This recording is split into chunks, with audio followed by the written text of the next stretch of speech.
इसी के साथ-साथ मैं जिला वासियों को एक और जो सौगात राज्य सरकार के द्वारा दी गई है, इसके आलोक में रघुनाथपुर टूडीगंज आरओबी को भी स्वीकृति मिल चुकी है। निविदा वगैरह का जो निष्पादन कार्य है वो अंतिम चरण में है।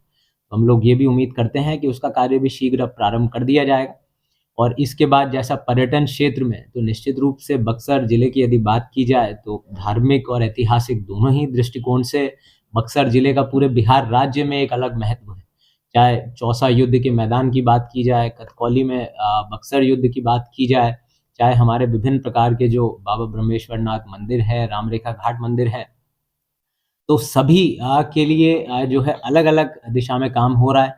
जैसे नमस्कार, मैं डॉक्टर शशांक शेखर आज आया हूं बक्सर के युवा जिला पदाधिकारी के से बक्सर जिले के कई सवालों को लेकर इनसे बातचीत करने कि आखिर 22 माह के कार्यकाल इनके दौरान इनका कौन सा ऐसा सार्थक प्रयास हुआ कि जिला सूबे राज्य में प्रथम स्थान पर पहुंच गया है।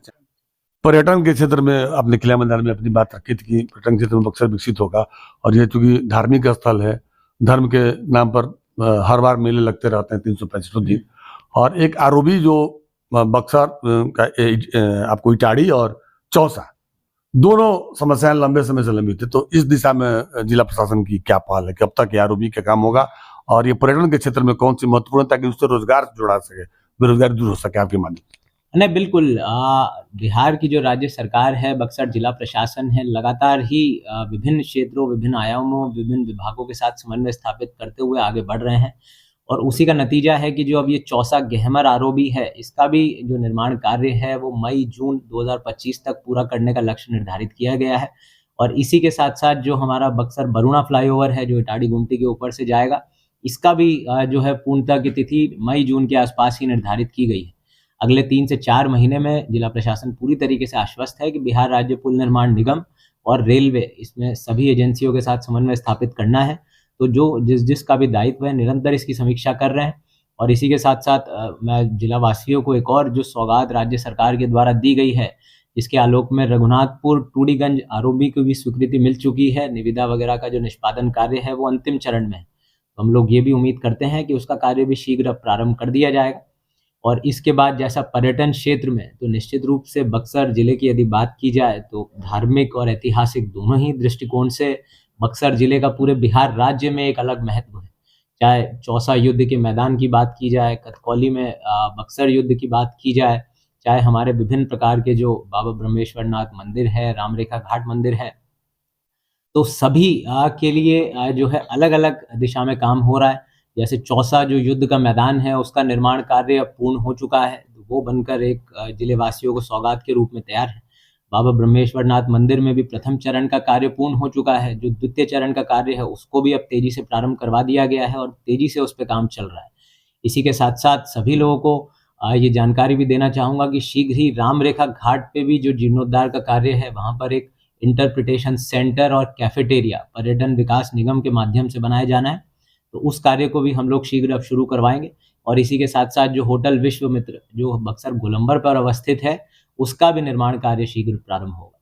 तो कई जो है सौगात जिला स्तर पर पर्यटन विभाग, पर्यटन निगम के माध्यम से राज्य सरकार ने प्राथमिकता देते हुए दी है। और उम्मीद हम लोग यही करते हैं कि आगे इस प्रकार से और पर्यटक सुविधाओं को विकसित करने हेतु कार्य योजना बनाते हुए काम किया जाए। पंचकोसी को लेकर के सर क्या है? पंचकोसी में भी जो निरीक्षण के क्रम में भी मैंने दिशा निर्देश दिए थे, चाहे हमारा भभुआ पोखर हो, चाहे छोटका नुआव हो, विभिन्न जो क्षेत्र हैं अलग-अलग, कोई नगर परिषद क्षेत्र में आता है, कोई ग्रामीण क्षेत्र में आता है।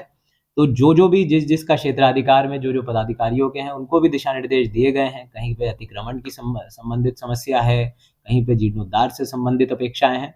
तो जहाँ जिसकी जो अपेक्षाएँ हैं, एक जो है कार्य योजना बनाई गई है। और जैसा इस बार भी एक अच्छा और अलग प्रयास, पेंटिंग्स भी करवाई गई थी और जो भी आगंतुक श्रद्धालु थे, उनके लिए अलग व्यवस्थाएँ की गई थी पंचकोसी मेले में। उसी प्रकार से आप लोग निश्चित रूप से देखेंगे कि जो अगली बार वाला पंचकोसी मेला होगा, उसमें और बेहतर सुविधाएं जिला प्रशासन की तरफ से। एक सर अंतिम सवाल ये है कि आपकी कोशिशों से जो ये पोखर है, कवलदा पोखर है, इसको आपने वहाँ बच्चों के लिए भी ये नाव की व्यवस्था कर रखी है।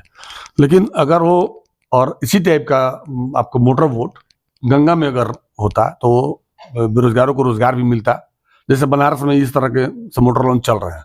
तो अगर प्राइवेट पब्लिक पार्टनरशिप के हिसाब से अगर कोई काम दिया जाता तो मैं समझता हूँ कि ज्यादा पर्यटक उस और या बच्चे ये आकर्षित होते। सरकारी व्यवस्था के चलते मैं देख रहा हूँ कभी ताला बंद रहा है, बच्चे आते हैं बाहर में खड़े रहते हैं और वन विभाग के कर्मी उस समय उपलब्ध नहीं रहते हैं। फिर मॉर्निंग वॉकरों के लिए भी समस्या थी, जो पिछले दिनों दिशा की बैठक में भी कुछ लोगों ने इसको सवाल उठाया था कि वो टाइम कम कर दिए सुबह में, जबकि लोग चाहते हैं कि 9 बजे तक फ्री रहे लोगों को जाने के लिए। तो इस सेक्टर में क्या सोच रहे हैं आप? नहीं, बिल्कुल देखिए, कवलदा पोखर का जो संचालन है राज्य सरकार के दिशा निर्देश के आलोक में वो वन विभाग के द्वारा किया जाता है। तो इस प्रकार की यदि कोई समस्या है तो निश्चित रूप से वन विभाग से इसके आलोक में विमर्श किया जाएगा और जो भी इसके आलोक में समाधान है उसको निकाला जाएगा। और दूसरी बात, जहाँ पर गंगा नदी में इस प्रकार से पर्यटक सुविधाएं, मोटर बोट इत्यादि की पब्लिक प्राइवेट पार्टनरशिप के रूप में विकसित करने की बात है, तो मैं उम्मीद करता हूं कि पर्यटन विभाग के द्वारा इस प्रकार की योजनाएं संचालित है तो जो इच्छुक नौजवान हैं, इच्छुक लोग बक्सर जिले के नागरिक हैं, पर्यटन विभाग से समन्वय स्थापित करते हुए इस दिशा में आगे कार्रवाई करें। जिला प्रशासन के स्तर से जो है हम लोग हर संभव सहयोग उनको उपलब्ध करवाएंगे। मृत नहर को लेकर के चर्चा मृत नहर से संबंधित भी क्योंकि इसमें सोन नहर की जो है इसका स्वामित्व है भूमि का, और वन विभाग भी इसमें कुछ विकसित करने के लिए इच्छुक तत्पर रहते हैं। तो निश्चित रूप से इसमें आगे की एक कार्य योजना बनाई जा रही है और विभाग से भी जो स्वीकृति यदि प्राप्त होती है तो इसमें आगे की कार्रवाई की जाए। तो आपने सुना बक्सर के नौजवान जिला पदाधिकारी जिन्होंने बहुत शालीनता के साथ बक्सर जिले के विकास के लिए पर्यटन से लेके रोजगार से लेके और जाम की समस्याओं से निजात दिलाने के लिए लगातार अपने मातहत अधिकारियों के साथ कोऑर्डिनेशन बनाए हुए हैं। इनकी अपील है आम जनता से कि जो भी सरकार के टैक्सेस बकाया हैं वो समय पर भुगतान करें और नियमों का पालन करें, ताकि जिले को और बेहतर और विकास के लिए विकसित करने में इन्हें राहत हो सके। डॉक्टर शशांक,